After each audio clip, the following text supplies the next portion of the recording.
nós queremos te agradecer, Pai, por estarmos aqui na tua casa. Mais uma vez nós queremos te dizer, nós estamos aqui porque te amamos.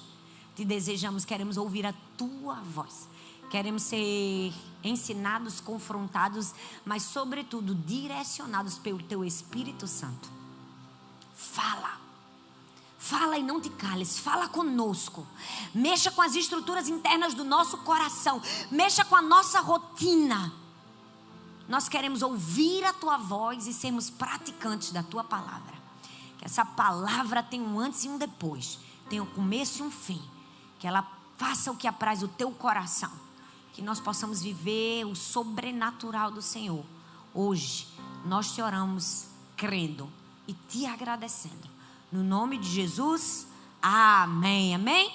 Então, sente agradecendo a Deus, sente glorificando, sente dizendo amém. Deus vai falar comigo, eu vou ver uma virada. Eu repreendo todo sono, toda preguiça. Eu sei que hoje é domingo, eu sei que é de manhã, eu sei que a semana foi puxada para você, para mim também foi. Mas se você está aqui, você tem que fazer valer a pena você estar aqui, amém? Amém. Não vi amém, amém? Glória a Deus. Abra sua Bíblia em Atos capítulo 3, por favor, do verso 1 ao verso 10. Atos capítulo 3, do verso 1 ao verso 10. Ontem eu estive aqui, preguei no culto de mulheres, falei sobre Pedro e hoje vou continuar nele. Porque Pedro sempre tem alguma coisa para nos ensinar, verdade ou não? Pedro é aquela quase que uma fonte inesgotável de sabedoria. Atos capítulo 3, do verso 1 ao verso 10, diz assim: se você abriu, diga amor. Se você não abriu, diga misericórdia. Glória a Deus que Ele é amor e também é misericórdia, né, gente? Vou lhe dar mais um tempo para você lembrar que quando você vem à casa do Senhor, você deve trazer consigo a palavra de Deus. Não importa se está no seu celular, não importa se está no meio eletrônico, mas traga, leia. E aqui a gente prega a palavra, do começo até o fim. Você nunca vai ver nada solto. Aqui é tudo amarrado nas escrituras. Cada ponto, cada reflexão, cada aplicação. Você veio para um lugar de ensino, amém? Ixi, veio não. Veio para um lugar de ensino, amém? Pedro e João subiam junto ao templo na hora da oração, a hora nona. E era carregado um homem que desde o ventre de sua mãe era coxo. Fala comigo, coxo. O qual todos os dias punham à porta do templo, chamada Formosa, para pedir esmola aos que entravam no templo. E ele, vendo a Pedro e João iam entrar no templo, pediu que lhe dessem uma esmola. E Pedro, com João, fitando os olhos nele, disse: olhe para nós. Repita comigo, olhe para nós. E ele olhou para eles, esperando receber alguma coisa. E disse Pedro: não tenho prata nem ouro, mas o que eu tenho eu te dou em nome de Jesus Cristo, o Nazareno. Levanta-te e anda. E tomando-o pela mão direita, o levantou. E logo os seus pés e artelhos se firmaram, e saltando ele, pôs-se em pé e andou. E entrou com eles no templo, andando e saltando e louvando a Deus. E todo o povo viu andar e louvar a Deus, e conheciam-no, pois era ele o que se assentava a pedir esmola à porta formosa do templo. E ficaram cheios de pasmo e de assombro pelo que lhes acontecera. O texto de hoje mostra que a circunstância que cerca essa história é tão poderosa quanto essa história. Para que você consiga entender a profundidade desse texto, você precisa entender o cenário do texto. Você precisa entender o contexto histórico onde se passa esse milagre. A nação de Israel estava vivendo sob o domínio de Roma. Então eles estavam em casa, eles iam ao templo, eles cultuavam a Deus, mas eles estavam prisioneiros. Vou pedir para baixar bem pouquinho o teclado, bem pouquinho para mim, porque eu acho que aqui no meu retorno está alto. Mas é bem pouquinho, está muito bom, Dinarte. Continua que está forte. Vamos embora. A nação de Israel estava vivendo sob o domínio de Roma. Eles estavam em casa, mas eles eram prisioneiros dentro de casa. Tudo precisava passar pela aprovação de César. O dinheiro, Roma controlava tudo. Controlava o dinheiro, controlava a lei, controlava o poder. E para piorar, o templo, que era um lugar de adoração do povo judeu, o templo, que era esse lugar de prestar culto, agora era um lugar de manipulação. Agora era um lugar de troca. Por quê? Porque Herodes começou a lucrar com o sacrifício, lucrar com a adoração do povo. E aí, a razão pelo qual Jesus vira as mesas no templo, não é o que você pensou e o que muitos dizem. Fizeram da casa de Deus escambo, colocaram um bolo para vender na cantina, na igreja não pode vender nada. Na igreja não pode ter uma livraria. Não! Quando Jesus vira as mesas, é porque Herodes tinha trazido a sua mão para dentro da casa de Deus. Herodes estava roubando daquilo que era apenas o sacrifício, a adoração do povo a Deus. E os judeus estavam cansados, eles queriam independência. Eles estavam cansados dessa manipulação de Roma sobre eles. Roma definia tudo, Roma controlava, Roma ditava o poder, ditava o dinheiro. Então, quando os judeus seguiam Jesus, eles seguiam Jesus não apenas para ver os ensinos, para ver os milagres e tudo o que Jesus fazia para eles como se fosse um passe de mágica. Eles estavam com um motivo oculto. Que motivo era esse? Eles diziam: quando você vai restaurar o reino?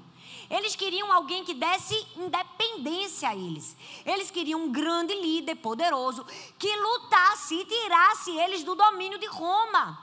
Só que Jesus, o Messias, que eles esperavam para tirar do domínio de Roma, veio e não lutou. Ele morreu. Ele veio e fez o que eles não esperavam que ele fizesse. Ele veio e se entregou. Ele veio e morreu. E aí, como é que você prega uma mensagem para pessoas que esperavam uma libertação e fala de um Messias que veio e morreu? Fala de um Messias que foi colocado em uma cruz por Roma. Como? Apesar de saber que Jesus ressuscitou ao terceiro dia e que durante 40 dias ele foi visto e se sabia da ressurreição de Jesus, depois desse tempo ele foi assunto aos céus. Ele subiu e as escrituras dizem, em Atos capítulo 1, versículo 8, varões galileus, disse o anjo, por que estão aqui olhando? Este mesmo Jesus que vem subir, descerá da mesma maneira. Vão e preguem o evangelho e vocês receberão poder depois que o Espírito Santo vier sobre vocês e vocês serão minhas testemunhas. Então é nesse contexto que Pedro e João, dois dos discípulos mais próximos, mais íntimos de Jesus, resolvem pregar o evangelho. Resolvem tentar despertar aquele povo para a realidade de que Jesus de fato era o Messias. Que ele havia morrido, sim, mas que ele havia ressuscitado, que agora ele estava nos céus e que um dia ele iria voltar para colocar em ordem tudo que estava fora de ordem. E aí acontece exatamente essa história. Pedro e João vão ao templo. E parece que tudo que acontece nessa história é surpreendente, é inesperado.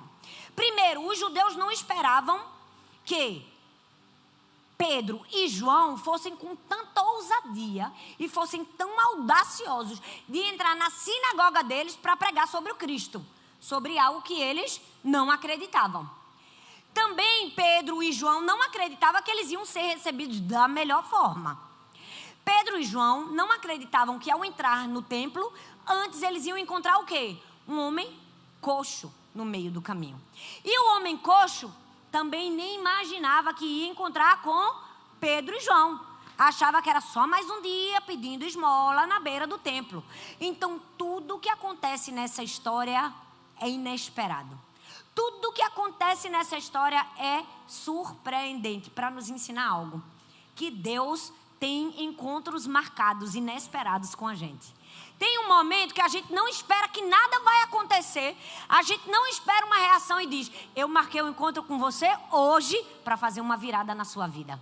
Eu não sei se você está celebrando aí no seu lugar, mas eu estou ansiando por esse encontro com o Senhor.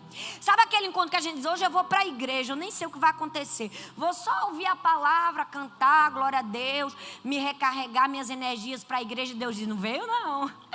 Hoje eu marquei um encontro para te surpreender. Marquei um encontro para mudar a sua vida. Marquei um encontro para virar o jogo. Deus é capaz de entrar com o inesperado. Talvez você entrou na igreja e disse, mais um culto, mais uma palavra, mais uma reunião na minha igrejinha do amor. Não, você veio aqui porque Deus marcou um encontro para ativar algo novo na sua vida. É por isso que o tema dessa ministração é o dia em que Deus virou o jogo. Eu estou crendo que hoje é uma manhã que Deus vai virar o jogo. Eu não sei em que área na sua vida algo precisa ser virado, mas Deus sabe. E Deus não somente sabe, Deus pode. Porque o mesmo Deus que fez uma virada na vida daquele coxo é capaz de fazer isso hoje. É a mesma presença, Ele hoje está aqui. E se você receber essa palavra, se você crer com o seu coração, você vai viver. Deus vai nos surpreender. Mesmo que a gente já tenha se acostumado com a rotina, Deus pode quebrar e destruir sistemas que já estão fixos no nosso coração e na nossa mente. Deus pode liberar uma palavra hoje pela manhã para você se levantar e andar em áreas que você nunca andou. Para você deixar de ser coxo em áreas que até hoje você tem se arrastado. Hoje é uma manhã que Deus disse, vai sair da paralisia. Aquilo que estava morto, aquilo que estava se arrastando, eu posso transformar. Então eu quero estudar com você cada personagem bíblico dessa história. E quando eu falar sobre a condição física do homem coxo, eu quero fazer como uma metáfora espiritual. Entenda, eu não estou falando no sentido literal físico.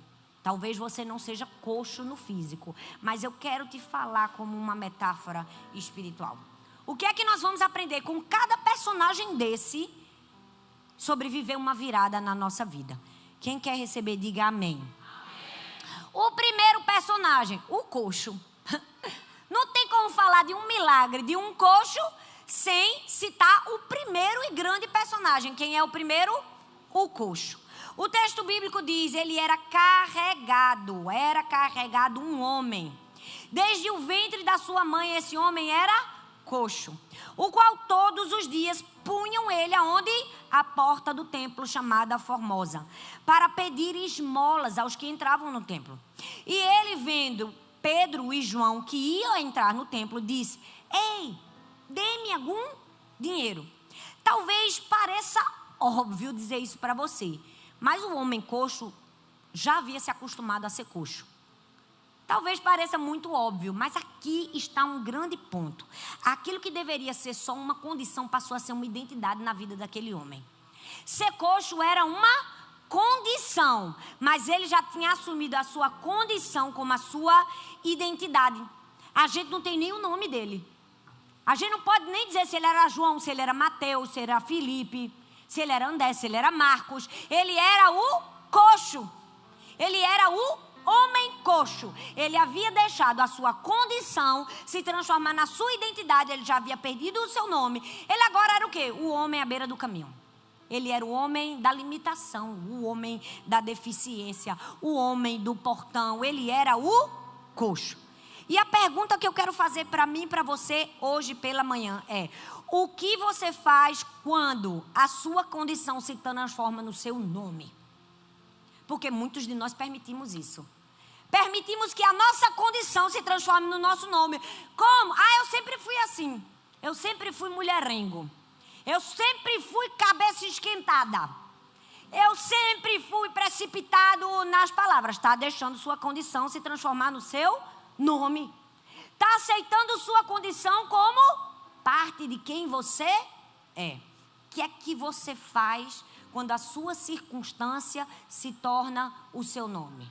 Você se acomoda com o rótulo e para de esperar o milagre de Deus na sua vida. Nasci assim, vou morrer assim. É o meu jeito. Já viu que a pessoa disse assim? É o meu jeito? Ou você entende que você ainda tem um nome e que Deus pode te chamar pelo teu nome? Hoje nós vamos fazer uma escolha. Ou a gente vai fazer a escolha de abraçar a condição, ou a gente vai fazer a escolha de abraçar o nome que o nosso Pai Celestial nos deu. Eu espero que a gente faça a escolha certa. Você pode dizer amém? Você pode tocar na pessoa do seu lado e dizer assim: você não veio para dormir. Fala, você veio para ser tocado. Fala para ele, acorde. Acorde. Porque hoje Deus marcou um encontro para falar com você. Eu vou aperrear você do começo até o fim dessa pregação. Porque Deus falou comigo do começo até o fim. Eu não vou deixar você sair daqui e perder uma respiração. Porque isso aqui pode mudar o destino da sua vida. Isso aqui pode mudar a forma como você vive. O coxo é o primeiro personagem. Agora eu quero que você pare comigo e analise. Aquele homem era o quê? Coxo. Ele pedia esmolas e estendia a mão. Estendia ou não estendia? Estendia. Isso significava que a mão dele funcionava. Funcionava ou não funcionava? Funcionava. As mãos funcionavam. O cérebro também funcionava. A voz funcionava? Ele era mudo? Ele era surdo? A voz funcionava. Os ouvidos funcionavam. Ele era paralítico do corpo inteiro? Não. Não. Eu não sei se você percebeu, mas aquele homem tinha 90% do corpo funcional. Só 10% era disfuncional. Mas ele pegou os 10% que era disfuncional e fez com que sua vida virasse 100% disfuncional. Tem gente que tem 10% de disfuncionalidade e faz desses 10% 100% da sua vida. Tem gente que fala, tem gente que pensa, tem gente que clama, tem gente que ouve. Mas só porque não anda, se arrasta. Por causa de um problema, por causa de um erro. E Deus nos trouxe aqui essa manhã, porque Ele quer tratar com o nosso coração. Ele quer tratar com esses 90% da nossa vida que está em pé, mas que permite que 10% nos arraste no chão. Nos jogue no chão. Aí talvez você possa dizer... Estou tentando pensar aqui, Thalita. Estou tentando pensar aqui. Que 10% é esse? Deus vai falar que 10% é esse para você. Porque você pensa assim, eu oro. Eu faço o meu devocional todos os dias. Eu sou aquele cristão, todo domingo eu venho para a igreja. Eu sou voluntário, coloco o crachá. Mas sabe, tem uma área na minha vida que ainda não foi restaurada. Deixa eu te dizer... Tem áreas na nossa vida que a gente não deixou ser restaurada. E essa área que parece pequena pode comprometer todo o resto. Pode comprometer tudo. Você pode orar, você pode buscar Deus, você pode fazer o seu devocional. Seja negligente, seja ladrão com o Senhor. Compromete todo o resto. Você pode trabalhar, você pode fazer tudo. Vai receber a prosperidade e o favor divino? Não vai. São os 10% disfuncionais que você está deixando de estar a sua vida, mesmo tendo 90% de funcionalidade. Você entende? Porque é tão perigoso viver com os 10% da disfuncionalidade.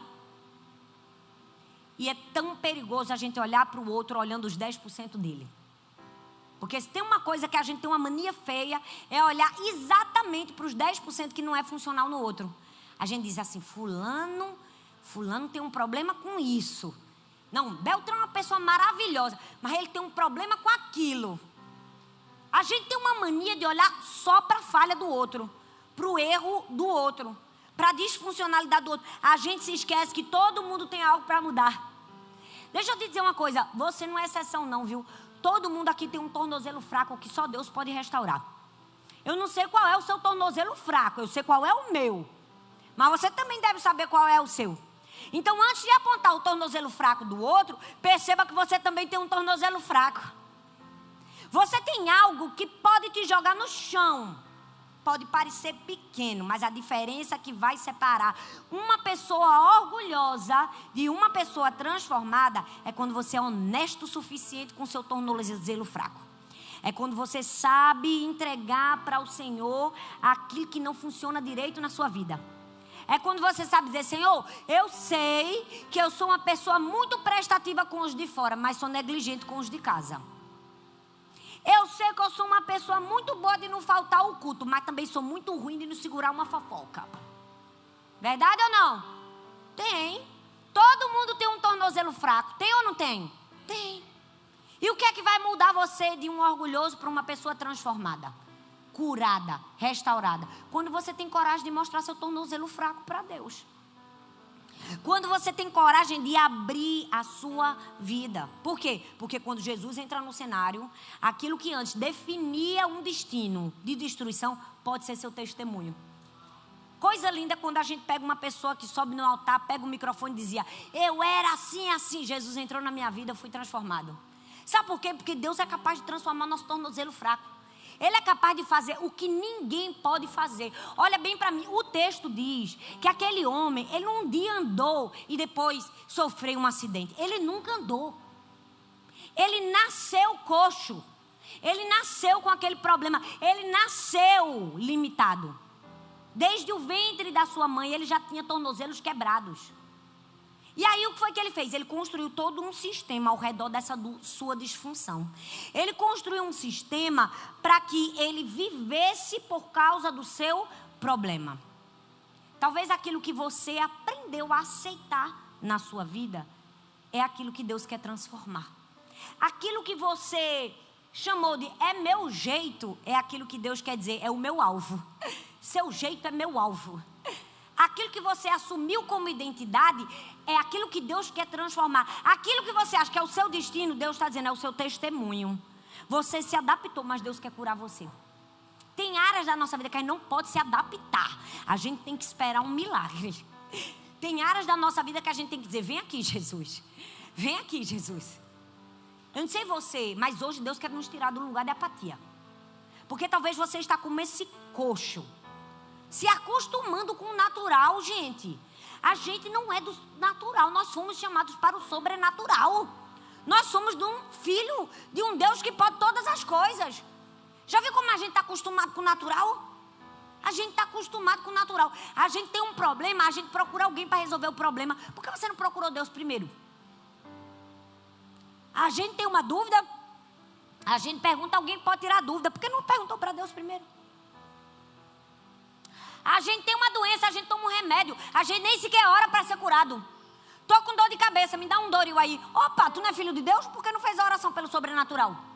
Porque a gente está acostumado com o natural. A gente está acostumado a ser coxo. A gente está acostumado com a deficiência. E a gente deixa ela ditar a nossa vida. Mas a gente tem que ser do tipo que transforma. Aí não pode aceitar. A gente tem que dizer, Deus, eu confio no Senhor. Eu sei que o que eu não posso fazer, Deus pode fazer. A gente viveu uma experiência linda domingo passado, eu e Arthur. Nós estávamos vindo aqui para a igreja domingo de manhã, no carro. E aí, a gente sempre vem orando. Eu faço uma oração, Arthur faz uma oração, Sara faz uma, Laura faz uma, Helena faz uma. A gente está ensinando nossos filhos a orar em voz alta. Porque tem gente que diz assim, eu não sei orar, não sabe orar porque não ora. A gente só sabe orar quando a gente ora. Ah, eu não sei orar, talvez você não está orando.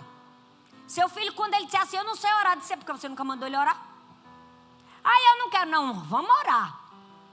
E a gente veio orando no carro. E no carro, eu comecei a fazer uma oração. Eu comecei a instigar o sobrenatural de Deus. Eu disse, Deus, a gente está indo para a tua casa. Deus, o Senhor sabe. O Senhor sabe que nós somos uma igreja de fé, nós somos uma igreja missionária. O Senhor sabe que a gente alugou esse lugar. Nós ainda somos uma igreja nova. Aparentemente pequena. Mas Deus, o Senhor sabe que a gente não alugou um lugar pequeno. Sabe ou não sabe? Sabe. A gente está aqui num lugar pequeno, mas tem um lugar gigante atrás da gente. Tem ou não tem? Se você nunca foi, você está convidado. Só passar por essa cortina. Aqui tem um lugar que cabe 1000 pessoas. E eu disse, Deus, o Senhor sabe, né? A gente está com um público pequeno, com um aluguel gigante. E todo mês, no fim, o que o financeiro repassa é que vai chegando no fim do mês, a gente diga, Deus, faz pagar todas as contas, faz pagar todas as contas. A gente não pode atrasar nenhum. O ar-condicionado, a energia, o aluguel e tudo mais. Só que a gente já estava acostumado, porque a gente pensava assim, poxa, a gente ainda não é tão grande para a gente poder avançar com tanta rapidez como a gente queria. E aí eu vim no carro orando, eu digo, Deus, olha, a gente já comeu muito do maná, agora está na hora do fruto da terra, Senhor. Tá difícil esse negócio de esperar todo dia, Pai.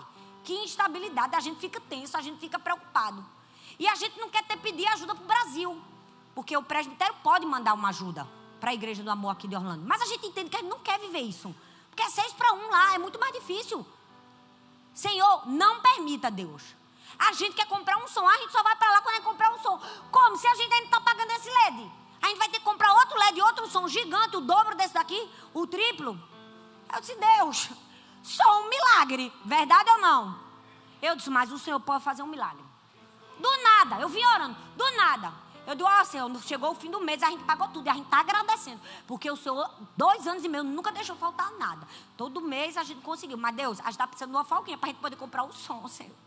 Faça um milagre, Deus. Fiz a oração, mas eu confesso que eu nem estava assim tão crente. Eu estava mais necessitada.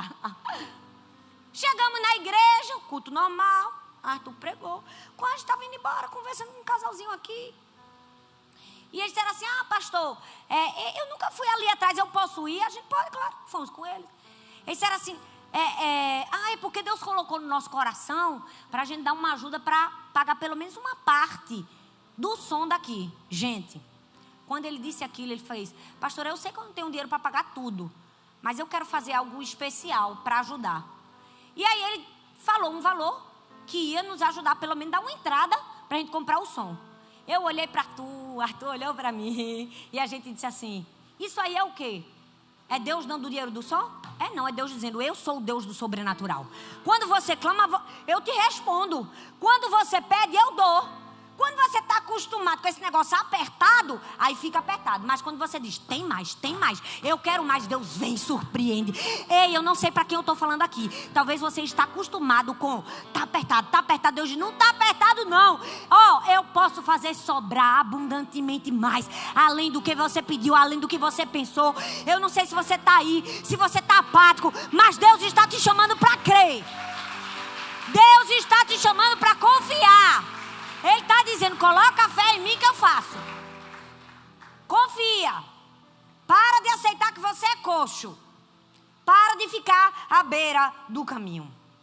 O primeiro personagem, o coxo, era 100% disfuncional? Não, mas aceitou a disfuncionalidade. Não aceite a disfuncionalidade na sua vida. Não aceite a paralisia na sua vida. O segundo personagem, os falsos facilitadores. Fala comigo, falsos. Fala com vontade, gente. Que eu preguei bem umas 10 vezes essa semana. E estou aqui com energia. Tomei um energético. Vocês vão me ajudar. Os falsos facilitadores. Por que isso, pastora? Você quer ouvir o povo? Não, eu quero que você grave. Eu quero que você deixe essa palavra falar com você, não é só hoje não. É a semana todinha. Segunda-feira tu vai dormir e acordar pensando nela. Terça-feira, toda vez que tu quiser se sentar à beira da porta, ai, coitada de mim, Deus vai dizer, cala a boca, ó. Lembra da palavra do domingo. Vai ser coxo para sempre. Entende? O coxo e os falsos facilitadores. Quem são esses? Vou apresentar vocês.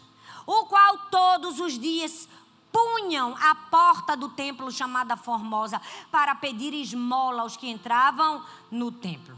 Aquele homem coxo de Atos 3, ele construiu um sistema de sobrevivência com base na sua limitação. Ele não podia andar, mas ele podia pedir. Verdade ou não? Ele não tinha mobilidade, mas ele aceitou a realidade de depender dos outros para levar ele na porta do templo. Tinha quem levasse? Tinha. Sempre tem alguém para deixar a gente na paralisia.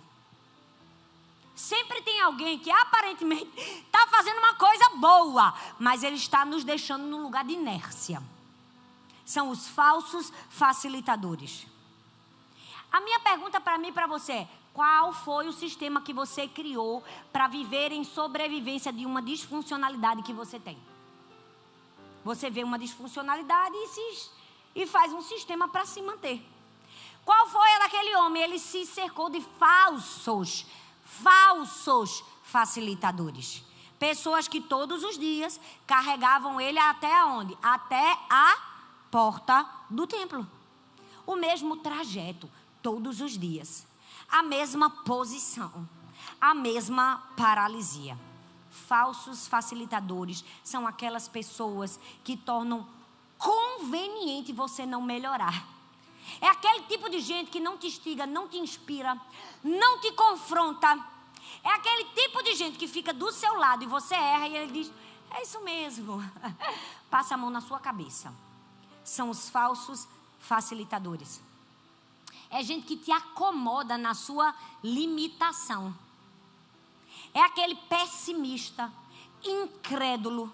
É aquela pessoa maldizente, acomodada. Você diz assim: eu vou mudar na minha vida espiritual. Eu vou mudar, eu vou buscar mais a Deus. Eu vou ser uma pessoa cheia do Espírito Santo. Aí vem um falso facilitador. No seu primeiro problema, ele chama você para fazer o quê? Afagar seu ego. Vem um falso facilitador. Chama você para quê? Para contar uma fofoca. Está querendo te levar num lugar de paralisia. Você tinha feito um compromisso com Deus de ser cheio do Espírito Santo. Tem como ser cheio do Espírito Santo e ser fofoqueiro? Ixi. Tem, gente? Vocês ainda estão na dúvida? Tem? Não. O que é que o falso facilitador faz com você? Ele vê você buscando a Deus. Ele vê você jejuando. Ele vê você no propósito. Ele vê você chegando cedo na igreja. Ele vê você diferente. Ele vê você só abençoando. Ele diz assim: rapaz, tu não sabe que eu soube. Aí você se deixa paralisar por causa de um falso facilitador. Porque ele sempre te oferece uma alternativa mais fácil. Eu não sei você, mas aqui nesse texto nos mostra uma verdade muito poderosa. Você nunca vai melhorar quando você tiver uma pessoa te levando de um lado para o outro, de um lado para o outro, de um lado para o outro. Você nunca vai ser curado quando você tiver uma pessoa para te arrastar e te levar num lugar de paralisia. Você nunca vai melhorar quando você tiver um bajulador para dizer: coitadinho de você, olha o que fizeram contigo. Cuidado com os falsos facilitadores. Cuidado com o tipo de gente que você gosta de ouvir. Eu até respeitaria mais esse coxo se ele tivesse ido para a porta do templo se arrastando com os braços, com os joelhos, porque ele tinha braços? Tinha. Mas ele chegava na porta do templo o quê? Carregado. Sem nenhum esforço. Ele criou um sistema onde todo mundo se acomodava à paralisia dele. Tem uma palavra dura para dizer para você, mas muito necessária. Gente que carrega você para a mesma dor todo dia é tão coxo quanto você. Eu vou dizer de novo. Gente que carrega você para a sua dor todo dia é tão coxo quanto você. Se você é o coxo, aquele: Deus não fez isso. Eu só estou vivendo essa luta, essa prova. Deus se esqueceu de mim. Só está nos 10%. A pessoa está vivo. Tem um ar para respirar. Tem um sustento. Mas ele só vê o que não tem. Tem os braços, tem as mãos, tem a voz, tem os ouvidos. Mas só olha para a perna, que não tem. Aí você reclama. Você é o quê? Um coxo. E aquela pessoa que te apoia é tão coxo quanto. Te deixa num lugar de deficiência. Existem pessoas que não querem ver você sarar. Entenda, é o falso facilitador. É cômodo para ele ver você à beira do caminho, à beira da porta. Ele não quer você melhor que ele. Então ele passa a mão nessa cabeça. Ó. E você acha que ele está te ajudando. Mas na verdade, ele está te atrapalhando. Deixa eu te dizer, olha, às vezes a gente tem uma dificuldade com quem confronta a gente. Vamos falar a verdade? Vocês estão comigo aqui? Você tem medo não? Tá tudo bem. A gente tem medo de quem confronta. Tem ou não tem? Mas quem confronta é quem ama. O bajulador é aquele que quer que você permaneça no mesmo lugar. Quem confronta é quem ama. Essa semana eu passei por uma coisa interessante. Eu estava no grupo do criativo dos colaboradores da Igreja do Amor. Então, eu solicitei que eles fizessem uma arte do fim de semana na Igreja do Amor. Um carrossel, para quem não sabe o que é um carrossel, são várias artes que você vai passando o dedo assim, que mostra todo final de semana, o que é que tem de culto jovem, o que é que tem de mulheres, o que é que tem de culto normal, enfim, solicitei. E pedi, coloca aqui quando estiver pronto. Quando ficou pronto, que eles colocaram, logo todo mundo, ficou lindo, o menino que fez. Ah, ficou lindo. Eu pensei comigo, e agora? O que é que eu vou fazer? Todo mundo falou, ficou lindo. E de fato ficou bom, mas não ficou excelente. Eu não posso dizer que está excelente uma coisa que está bom. Verdade ou não? Eu não posso tratar como bom o que precisa ser excelente. Eu pensei, meu Deus, eu vou ter que ser a pessoa chata. Todo mundo dizendo, que lindo o seu trabalho. E eu vou ter que ser a antipática para dizer assim, muda aqui, tira essa cor. No meio, coloca um vídeo. Essa parte não está tão legível. A fonte. Porque eu sou detalhista. Na verdade, eu sou comprometida com a excelência. Eu pensei, vou ter que fazer isso. Mas logo eu me lembrei. Eu não posso me calar, porque eu não sou uma facilitadora do comum. Eu sou alguém que quero mais. Eu sou João e Pedro. Bora, tem mais. Dá para você fazer alguma coisa melhor. Eu consigo arrancar de você algo melhor. Aí eu coloquei Lipe, muito bom. Ficou muito bonito. Mas vamos lá. Acrescenta aí no meio um vídeo. Acrescenta aí no meio, desse jeito. Lá no fim, onde tu botar essa mancha roxa, tira a mancha roxa. Nisso aqui, faz isso, faz aquilo, faz aquilo. Gente, deixa eu te dizer. Você tem que ser um comprometido, não em facilitar. Uma coisa que é boa, fica boa. Você tem que ser um comprometido em fazer o bom virar excelente. Você tem que ser Pedro. Você tem que ser João. Mas é impressionante como tem gente que tem dificuldade. Dificuldade. O povo só quer que você... Ele faz um trabalho... Se você não disser que ficou maravilhoso, você é antipática, chata, exigente. Essa mulher desse pastor só quer tudo bonito nessa cantina. Quer que o cofre seja chique. Quero mesmo. Eu sou comprometida com a excelência. Você vai entrar na igreja, você vai ver tudo bonitinho. Porque esse é o nosso jeito de ser igreja. Se o que está bom pode ficar excelente, a gente vai deixar ficar bom? Não. A gente vai buscar o excelente. A gente vai atrás do melhor. Se você é o tipo de pessoa que não gosta do confrontador, me desculpe, vai ficar coxo pro resto da sua vida. Você tem que ser o tipo de gente que gosta de ouvir alguém te confrontar, que gosta de ouvir alguém te melhorar, que olha, você fez algo muito bom, mas eu tenho certeza que você tem capacidade de fazer melhor. Olha como ficou bom, mas ó, dá para chegar no excelente? Entende, gente? Sabe qual é o problema de uma pessoa medíocre, mediana? É que ela não fica confortável com quem aperta. Ela quer sempre ouvir que ela cantou perfeito, pregou perfeito. Mas e teve um momento que desafinou pequeno? Qual o problema pontuar? Você pontua para o crescimento. Você pontua para o avanço.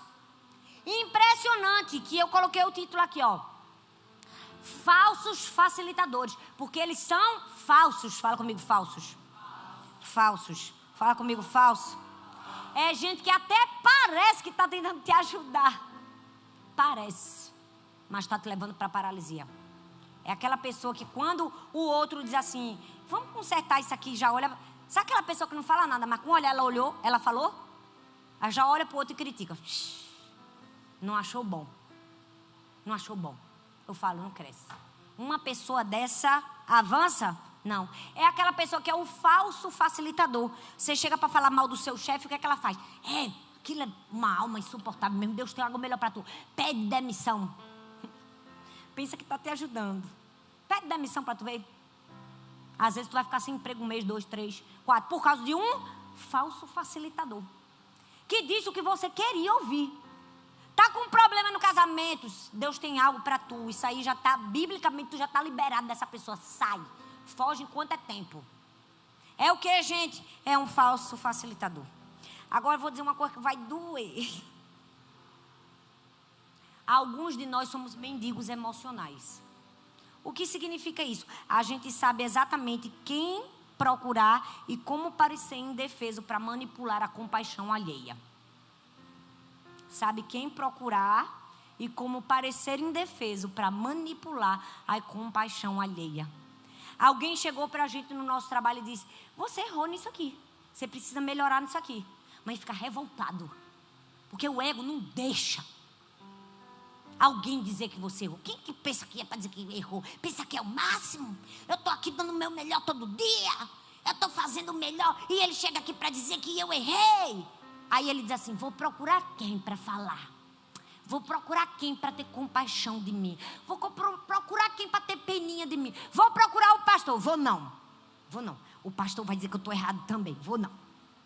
Vou procurar aquela irmã. Aquela que gosta da conversinha. Vou contar para ela tudo que meu chefe fez.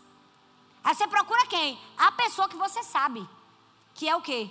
Que é um facilitador falso. Vai dizer, o quê? Fulano fez isso contigo. Sempre soube que ele não prestava. Você queria ouvir isso? Queria, você procurou a pessoa certa. Você procurou a pessoa que ia passar a mão no seu calinho. Porque era isso que você queria. Compaixão alheia. Deixa eu te dizer, uma pessoa que se vitimiza e procura compaixão alheia, corra, é um falso facilitador. Por favor, não seja essa pessoa. Se você continuar sendo vitimista, fizeram mal para mim, eu vou ter que fazer isso, eu vou ter que fazer aquilo, vai ficar coxo. Poderia estar andando, pulando e saltando. Não pula nem salta, por quê? Porque quer alguém para passar a mão em você. O falso facilitador ajuda? Não. Não. Às vezes a gente não quer o que a gente precisa, a gente quer alguém que dê pra gente, não é? Eu falei que hoje essa mensagem era um pouco de um soco no estômago. Mas a gente precisa ouvir isso, pra gente sair dessa paralisia, de se acostumar com o natural quando Deus tem um sobrenatural. Amém, minha gente? Amém. Aí o texto diz, uma outra tradução: e todos os dias certas pessoas colocavam ele na Porta Formosa. Era um ecossistema de disfunção. Tinha muita gente para carregar, pouca gente para puxar e levantar e dizer, ande. Às vezes a gente está nesse ecossistema de disfunção. A gente deixa as pessoas carregar a gente, cuidar da gente, abraçar a gente. Mas não tem um que diga, rapaz, em nome de Jesus, o Nazareno, eu te digo, levanta e anda. Eu me lembro de uma experiência que eu nunca vou me esquecer. Tinha um casal na igreja que vivia brigando, e ele brigava demais. Toda hora estava no aconselhamento. Ele era um homem muito ignorante com a esposa, muito grosseiro. Eu sempre ouvia a esposa, mas eles nunca tinham vindo conversar os dois com a gente. Só que ele era enorme, gente, vocês não têm noção. Ele era um troglodita. Ele era aqueles caras halterofilistas assim, gigante. Arthur naquela época nem forte era o bichinho. Era um franguinho junto do camarada. Aí sentou o marido gigantesco, a mulher, e a mulher começou a contar tudo o que estava acontecendo no casamento, a forma como ele tratava. Eu acho que ele pensou assim, o pastor não vai dar uma de grande aqui comigo. Olha o meu tamanho, nem crente ele era. E eu pensando, Deus, que Arthur seja bem manso com ele, porque eu quero meu marido vivo, pai. Gente, vocês se iludem, viu, com o pastor de vocês. Vocês pensam que ele assente só amor? Deixa ele pegar um negócio errado. Ele destrói você de um jeito que você fica, meu Deus. Ele olhou para a cara do camarada deste tamanho. Ele disse, você está errado. E ele começou, pá, pá. Quando ele descascou, eu digo, pronto, vai morrer. Esse homem vai dar um murro agora nele.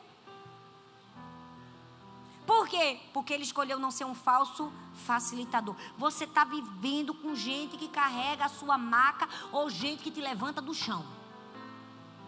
Quem que você está escolhendo conviver? Quem coloca você na macazinha e diz bonitinho, ou gente que vai dizer você está errado, mas que você vai se levantar, vai viver uma mudança, vai deixar de ser coxo, vai viver o sobrenatural do Senhor. Eu prefiro a pessoa que diga levanta e anda, do que aquela que fica me arrastando para a Porta Formosa. Os falsos facilitadores, fala comigo, o coxo, os falsos facilitadores, terceiro, os discípulos. E Pedro e João, fitando os olhos nele, disse, olha para nós. Amei, me identifiquei. Sabe quando o discípulo vai lá e entra, e antes de fazer a oração ele diz assim, olha aqui para mim. Não tem momentos que a gente tem que fazer uma intervenção na vida da pessoa que diz, olha aqui, ó, nos meus olhos. Pedro e João disse assim, olhe para nós. E ele olhou para eles, esperando receber o quê? Alguma coisa. Ele estava acostumado com o quê? Com a esmola. E aí Pedro disse, não tenho prata, não tenho ouro, mas isso que tenho te dou em nome de Jesus Cristo, Nazareno, levanta-te e anda. E tomando-o pela mão direita, o levantou, e logo os seus pés e artelhos se firmaram. Presta atenção, Pedro e João não chegaram ali por acaso. Eles estavam em um ambiente religioso, sim ou não? Sim. Era uma sinagoga, sim ou não? Sim, mas era um ambiente estéril, morto. Se você olhar mais fundo no texto, você vai perceber uma verdade. Aquele coxo era um espelho da própria sinagoga, cheia de religiosos que estavam ali acostumados a ir todos os dias, mas não tinham capacidade de orar pela cura de ninguém. Aquele coxo era um espelho da própria sinagoga. A minha pergunta é, quem nós somos? Será que a gente tem sido os discípulos? Eu amo que quando Pedro e João entram em cena, eles não vieram para facilitar, eles vieram para quê? Para confrontar, porque eles eram verdadeiros. Eles eram provocadores de reformas. Eles eram verdadeiros evangelistas. Quando você chega num lugar, você não tem que chegar para se acomodar com aquela posição. Você tem que ser um reformador. Você tem que ser o corajoso de dizer, Deus pode fazer algo mais aqui. Amém? eu estou subindo hoje aqui no altar para dizer assim, Deus pode fazer algo além da nossa igreja. Pode ou não pode? Pode. Deus pode fazer você mais de um mero espectador. Talvez você está vindo todo domingo. Há quanto tempo que você vem na igreja e que você ainda não tomou uma posição de servir a Deus de fato como deveria? Está esquentando aí o banco até quando? Vai ficar até quando só sentando para assistir o culto do domingo? Ah, dá muito trabalho esse negócio de célula. É verdade, o que é bom dá trabalho. Paralisia não dá esforço, a gente fica sentado.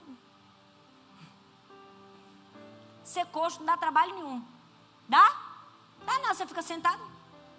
Que dá trabalho é decidir andar. Andar soa. Verdade ou não? É. Mas até quando a gente vai escolher ser coxo, gente? Até quando a gente vai escolher vir para a igreja e esperar só mais um culto? Até quando você vai vir para a igreja brigando no seu carro? Você tem que vir para a igreja orando e dizendo, Deus fala comigo, Deus me toca, Deus me cura, Deus me restaura, Deus mexe alguma coisa comigo. Deus, até essa pastora deu umas exortadas em mim, eu estou pronto para receber, eu nem vou reclamar, Deus, porque eu sei que era aquilo que eu estava precisando. Você tem que vir com fome, tem que vir com sede, porque não adianta de nada eu vim com vontade e você não receber. Adianta eu entregar a palavra e você não comer? A gente tem que ser discípulo. A gente tem que ser provocador de milagre. Não se acostume com o natural na sua vida, não. Você tem que pensar, não tenho ouro nem prata, mas eu tenho algo. Tem muita gente que se contenta com uma igreja bonita. Mas Pedro e João não estavam contentes com uma sinagoga cheia de religiosos. Ele estava dizendo assim, quero ver gente andando. Quero ver perna caminhando. Quero ver coxo andando. Quero ver igreja saindo da esterilidade. Quero ver gente saindo do chão. Gente, deixa eu te dizer, a gente não está aqui para a gente viver igreja. Ai, que legal, olha que bonito. A igreja estava cheia hoje. Cheio de gente sentada na cadeira. Não. A gente não veio aqui só para a igreja estar linda. A igreja está linda, tá? A gente está se esforçando para deixar ela linda. Olha, você sai, tem um cofre, tem a livraria, tem ali as mesinhas, você toma um café. Ai, que lindo, é só para isso? Não. A gente está aqui para viver um avivamento. A gente está aqui para provocar isso. A gente está aqui para provocar o tipo de gente que tem fome e sede de Deus. Não é aquele povo que vem para a igreja e acha que está fazendo um favor para o pastor. Não está fazendo favor nenhum para mim. Até voluntário aqui eu sou. Deixa eu te dizer uma coisa. Gente, Deus quer tirar a gente dessa apatia. Aquele negócio que a gente diz, gente, convida uma pessoa para vir para a igreja. 90% das pessoas que eu digo, convido uma pessoa para vir para a igreja, eu vou falar e você fique calado. Se foi você, Deus está falando, não precisa levantar sua mão não. Que a gente diz assim, convida uma pessoa, entrou aqui, saiu aqui, você não convidou ninguém. Tem hora que eu digo, Deus, me dá mais fé aqui com esse povo, Pai. Me dá mais esperança. Porque eu mando uma mensagem no grupo, gente, olha o post do culto. Vamos todo mundo comentar para o Instagram entregar para mais pessoas. Aí a gente vai lá, tem 3 comentários, eu digo, amém, Jesus. Vou fazer 4. Sabe por quê, gente? Porque a gente se acostumou com a paralisia. A gente se acostumou com o natural. A gente não quer mais ser do Pedro e João. A gente não quer ser o gente que é provocador de milagres. A gente está dizendo, ai que bom, um dia a gente vai para ali, não faço nada. Cara, o que você está fazendo na igreja? Você é membro dessa família. Você tem que dizer, é o problema da minha igreja? É meu problema também. Não é um problema só do pastor e da pastora. A gente está precisando do quê? Eu vou fazer o que for preciso para ajudar. Se o pastor todo domingo está aqui, vai para a célula, conhece uma pessoa, leva um visitante, evangeliza alguém. E você fica, tá bom, quando der eu vou. Hoje não teve trabalho, eu vou para a igreja. É coxo. Desculpa te dizer, mas é. É porque às vezes a gente precisa levar um tempo para recobrar as forças. Mas essa é a verdade. A gente tem que ser Pedro e João. Olha só, um homem limitado pelo físico. Um sistema limitado pela religiosidade. A disfunção está dos 2 lados da porta. A disfunção estava do lado de fora, no coxo. E estava do lado de dentro, na sinagoga. Mas aqui não. Aqui a disfunção não está do lado de dentro não. Amém, gente? Não. Você tem que dizer, aqui não. Fala comigo, aqui não. Fala aqui dentro não. Fala aqui dentro não tem disfunção. Aqui dentro tem um povo que tem fome e sede de Deus. Aqui dentro tem um povo que é íntegro. Aqui tem um povo que não coaduna com pecado. Aqui não. Aqui, se você traz sua esposa, não espere da gente passar a mão na sua cabeça, não. Porque aqui a gente não está preocupado com o número, nem com o dízimo, nem com a oferta, não. A gente está preocupado com a integridade. É por isso que a gente prega esse tipo de mensagem. Aquela mensagem, tem muita gente que não quer pregar para o povo não ir embora. Mas a gente prega aqui porque a gente tem um compromisso com a palavra de Deus. Ah, não vou nem contar meu pecado com o pastor. Pois pode contar. Porque aqui é Pedro e João. Um homem que não anda e uma religião que não cura. Uma disfunção do lado de dentro, outra disfunção do lado de fora. O tempo passa e nada muda. Com a gente não.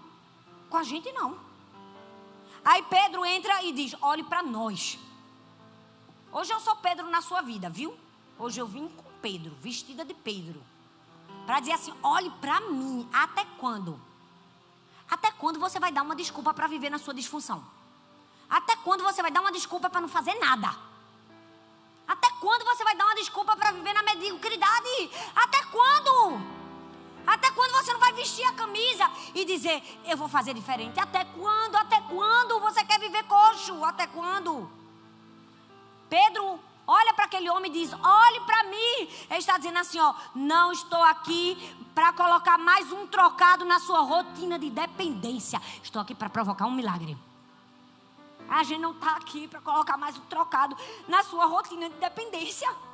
A gente não está aqui para dizer, olha, nós somos uma igreja legal, cool. Olha, o pastor, a pastora, a igreja até o nome é bonitinho, amor. Eles têm até um Instagram que tem muita gente. Não, gente. Tem nada a ver com isso aqui, não. A gente está aqui para cumprir a obra do Senhor e fazer isso de maneira séria. Com amor, com paixão, com integridade. E graças a Deus que tem Pedro e João aqui. Quem é Pedro e João? Levanta a sua mão se você é um Pedro, se você é um João. Tem muitos Pedros e Joãos aqui. Se você é alguém que serve, se você é alguém que é voluntário, se você é alguém que ama Jesus, se você é alguém que no meio da semana você está cansado, trabalhou na limpeza, mas vai para a célula, você é Pedro e João. Eu não estou falando que só tem coxo, não. Glória a Deus que tem Pedro e João. Estou vendo vários Pedros e Joãos aqui. Nós somos Pedros e Joãos. A gente decidiu ser diferente e fazer diferente. Pedro olha para ele e diz, não tenho prata, não tenho ouro, mas o que eu tenho te dou. O que foi que Pedro fez? Ele não deu para o homem o que o homem pediu. Ele deu para o homem o que o homem precisava. Talvez hoje você está aqui no altar recebendo não o que você pediu. Você está recebendo o que você precisava. Você está recebendo aquele sacode, dizer assim, para de se acostumar. Por que você deixou de crer? Por que você acha que vai ser o resto da sua vida você assim, contando o dinheiro para pagar no fim do mês? Deus pode fazer mais. Deus pode deixar você sair desse lugar de só pedir emprestado e começar a emprestar. Deus pode fazer você deixar de ser aquela pessoa que precisa para ser a pessoa que vai dar. Quem crê aqui nisso? Quem quer viver isso aqui? Você precisa provocar isso. E agora o último personagem. O homem curado. Começamos com ele coxo. Terminamos com ele o quê? Curado. E saltando ele, pôs-se em pé e andou. E entrou com eles no templo andando. E saltando e louvando a Deus. E todo o povo viu andar e louvar a Deus. Gente, é o mesmo homem. E ao mesmo tempo não é o mesmo homem. É o mesmo homem, mas não é a mesma circunstância. Deus te trouxe aqui hoje para te dizer, Deus vai te surpreender. Deus pode te surpreender. Deus pode virar o jogo da sua vida, da sua história familiar, emocional, financeira, física. Deus pode fazer uma virada, mas você tem que escolher deixar de ser um coxo. Hoje de manhã eu acordei, eu liguei para Arthur. Arthur está em Maryland, que ele está pregando na nossa igreja de lá, na implantação. E aí a gente começou a conversar da palavra, ele começava de um lado, eu falava do outro. Aí ele me disse uma coisa, moça, sabe o que Deus falou comigo? Que Deus quer nos encontrar não no lugar que a gente foi deixado. Ele quer nos encontrar no lugar que Ele mesmo levou a gente. Dentro do templo. Essa palavra não é uma palavra de exortação, não. É uma palavra de esperança, de encorajamento para você. Olha bem para mim. Deus quer te encontrar não no lugar que os facilitadores te deixaram. Deus quer te encontrar no lugar que Ele te levou. Um lugar de cura, de transformação. Hoje você vai dizer para Satanás, não me procure na porta do templo. Hoje você vai sair daqui. Rapaz, eu vou dizer para o diabo parar de me procurar no mesmo portão da vergonha. Não sei se você está entendendo, mas você tem que sair daqui hoje dizendo: Satanás, você não vai me encontrar no mesmo padrão. Você não vai me encontrar caindo nos mesmos pecados. Você não vai me encontrar caindo nos mesmos erros. Porque agora eu estou me movendo. Eu estou indo para um lugar que eu nem imaginei que eu ia conseguir entrar. Eu estou me movendo agora. Eu estou andando com as minhas próprias pernas. E eu vou chegar num lugar em que ninguém esperava que eu chegasse. Mas eu vou chegar. Se você é essa pessoa que quer se mover hoje, você precisa dizer: Satanás vai procurar no lugar errado. Até hoje você me procurava num lugar de dependência, de tristeza, de murmuração, de fofoca, de maledicência. Hoje não, eu estou me levantando. Quem está se levantando aqui? Meu Deus. Queria estar num ambiente de pessoas que são coxos e querem andar. Quem está se levantando aqui? Essa mensagem é profética para você. Se você não diz eu quero me levantar, é a medida da sua busca. É a medida que você recebe mesmo. Quando Jesus entra, tudo muda. Eu amo que aquele homem andou. Naturalmente, uma pessoa que nunca andou na vida, ele precisaria de pelo menos uma sessão de fisioterapia. O cérebro dele nunca deu um comando para as pernas. O músculo dele, os ossos, não tinha costume fazer isso. Ele não tinha nem memória para voltar atrás. É diferente de uma pessoa que andou e deixou de andar. É porque, gente, é porque milagre atropela a lógica. Milagre faz o que ninguém pode fazer, só Deus pode fazer. Aí você pensa assim: não dá não, rapaz, já foi negado o meu visto. Pois é, milagre é assim, atropela a lógica.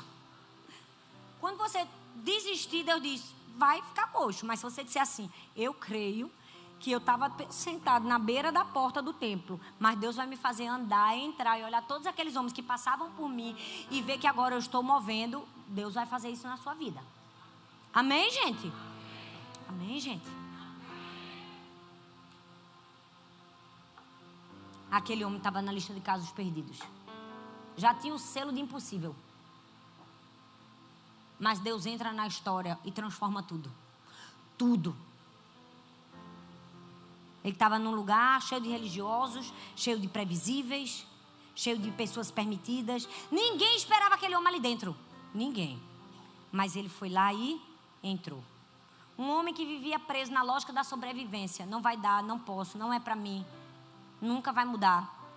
De repente, ele percebe que além do seu corpo, sua mente também estava limitada. Mas ele é confrontado por Pedro e por João, para não viverem o mesmo ciclo. Pedro e João carregavam em seus pés o reino e na sua boca o evangelho. Nós precisamos ser o tipo de gente que carrega nos pés o reino e na boca o evangelho. O reino não cura só o tornozelo, ele redefine o destino. Quando você confia no Deus que pode todas as coisas, Ele é capaz de fazer o que ninguém é capaz de fazer. Eu creio num Deus que surpreende. Eu sei que tem momentos que a nossa fé esmorece. Tem momentos que a gente está fraco. Tem momentos que a gente está igual o coxo na porta do templo. A gente se acostumou com os facilitadores. A gente mais um dia aí dessa luta. Faz parte da minha vida, né? Da minha história. Mas tem hora que Deus diz assim: epa, vai ser assim para sempre. Tem hora que Deus manda um Pedro e um João na vida da gente para dizer assim: pode ser diferente. Se você começar a confiar. Se você começar a acreditar. Eu não sei qual é o impossível que você está vivendo. Se é na sua casa, se é na sua família, se é na sua vida financeira. Não sei se é na sua vida espiritual. Você se acostumou com a apatia. Acostumou aí, ó. Vim para a igreja. Entrei. Tomei um café. Cantei uma música bonita. Ouvi uma palavra forte. Saí. Almocei. Fui para casa. Mas durante a semana, mesma vida. Tem busca de Deus, não tem oração, não tem leitura da palavra. Deixa eu te dizer, você veio para um lugar para ser confrontado. Você veio para um lugar onde tem um Pedro e um João dizendo assim: rapaz, tem mais. Tem mais para você. Você pode confiar. Você pode crer num Deus de milagres. Você pode ir até o fim dizer: Deus, me tira dessa paralisia, em nome de Jesus. Tira de mim toda a frieza espiritual. Toda desculpa que eu inventei para dizer que eu ainda posso continuar aqui. Sabe por quê? Porque Deus pode fazer. Não vamos se acostumar com o natural, não. Quando tem um sobrenatural de Deus. Se você quer viver essa virada, você diz assim, eu preciso viver uma virada na minha vida. Hoje é o seu dia. Hoje é o dia de você buscar. Fique em pé no seu lugar, eu vou pedir para o louvor subir. Eles começaram a cantar uma música logo no começo, que eu já estava pulando, celebrando. Eu vou viver uma virada na minha vida. Tem gente que no fim pensa, olha que legal, as músicas combinam com a palavra da pastora, né? Parece até que foi combinado. Foi combinado, claro que foi. Você está numa igreja que tem Pedro e João. Aqui não tem coxo, não. Aqui na nossa igreja, todo mês é preparado com 1 mês de antecedência. Todas as palavras. Todos os louvores são escolhidos para combinarem com a palavra, para você ser tocado pelo Espírito Santo. Todos os pastores recebem tudo isso com 1 mês de antecedência. 1 mês, pastora, 1 mês. Eita, nem deu liberdade para o Espírito Santo falar naquele dia. Eu acredito num Deus que trabalha com antecipação. Se você não acredita, eu acredito num Deus que falou comigo no mês passado. Qual seria a mensagem desse domingo? Ele me deu, eu entreguei, eu fiz, mandei para os pastores, preparei a música e pronto. Sabe qual é o problema? As pessoas não estão acostumadas com a excelência. Estão acostumadas. O caminho, vai aquela pessoa passando a mão na minha cabeça. Você tem que ter alguém para falar a verdade para você. Essa semana eu fui fazer uma live. Dei uma aula na minha live para as minhas alunas sobre como escrever um livro. Eu dei tudo de mim. Todos os cursos que eu já fiz, toda a experiência que eu tinha no mercado editorial. 7 anos. Preparei uma aula. Quando eu terminei, eu estava tão feliz. Sabe aquela sensação boa que você diz assim, eu estou orgulhosa de mim. Foi muito boa, mas no fim eu não soube encerrar a live. Não sabia encerrar. Não sabia mexer com a tecnologia. Eu tinha tanto conhecimento do mercado editorial, mas não tinha o conhecimento de saber fechar uma live. Eu tive que ligar para 4 pessoas. E a minha mãe chegou para mim e ao invés de dizer, minha filha, você deu uma aula excelente. Ela disse assim, você precisa fazer um curso de aprender a fazer isso. O que é isso? A gente precisa desse tipo de gente. Poxa, mãe, eu esperava que você dissesse que a minha aula foi sensacional. Que todo curso valeria por aquela aula. Não. Se acostume com alguém que vai dizer assim, fez um negócio tão bom, mas no fim não sabia nem ligar. Está na hora de estudar, né? Gente, vamos se acostumar com os confrontadores. Os confrontadores nos levam ao crescimento. Não olhe mal para os confrontadores, não. Eles esticam você. Eles esticam. Uma pessoa junto de mim, é impossível ela ficar. Olha, eu tenho tanta falha, eu tenho tanto defeito. Convive comigo para tu ver. Agora, se tem uma coisa que eu tenho é impossível uma pessoa ficar do meu lado e ficar do mesmo jeito. Eu vou arrancar o melhor dela até ela me dar o melhor para ela entregar. Eu vou dizer, tá bom, mas pode melhorar. Vamos fazer isso, vamos fazer aquilo, vamos consertar isso. Eu estava aqui no altar e pensando, ninguém tapou esses buraquinhos. O meu salto poderia ter entrado bem aqui, eu poderia ter levado uma queda. Então nem aí se a pessoa vai brigar. Aí ela vai reclamar do buraquinho que tá. Vou, aqui, ó. Se a gente não fechar isso aqui, eu podia ter levado um estouro aqui. Fala assim, eu sou Pedro. Não.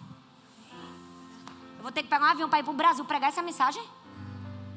Fala comigo, eu sou Pedro. Fala, eu sou João.